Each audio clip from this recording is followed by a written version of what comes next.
When I decided I wanted to become an academic, it was very intentional. I was really lucky. I met my first mentor, Mickey Hebel, when I was in my undergrad, and she became my model.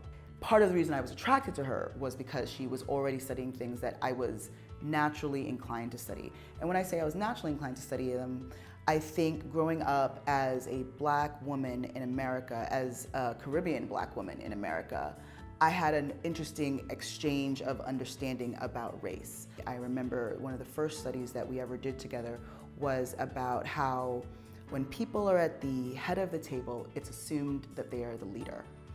But if you put a woman at the head of the table, they'll assume all kinds of other people are the leader, probably 3 to 4 other people before they guess the person at the head of the table.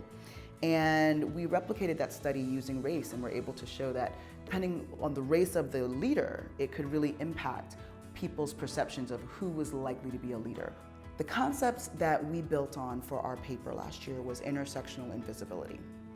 And that concept is really all about how sometimes we have identities that come with advantages and disadvantages or stereotypes that are inconsistent. Blacks are frequently stereotyped as aggressive, and women are frequently stereotyped as passive. Those two don't go together. So what we find is that there is a paradox of intersectional invisibility such that sometimes those two sets of stereotypes, especially when they're inconsistent like that, kind of diminish the effects of each other and almost cancel each other out.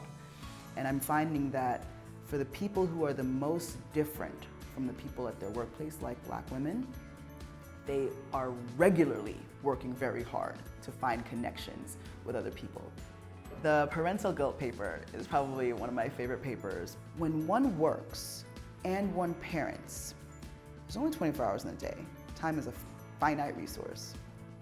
Do people feel motivated when they've got a lot of responsibilities at home, but also a lot of responsibilities at work?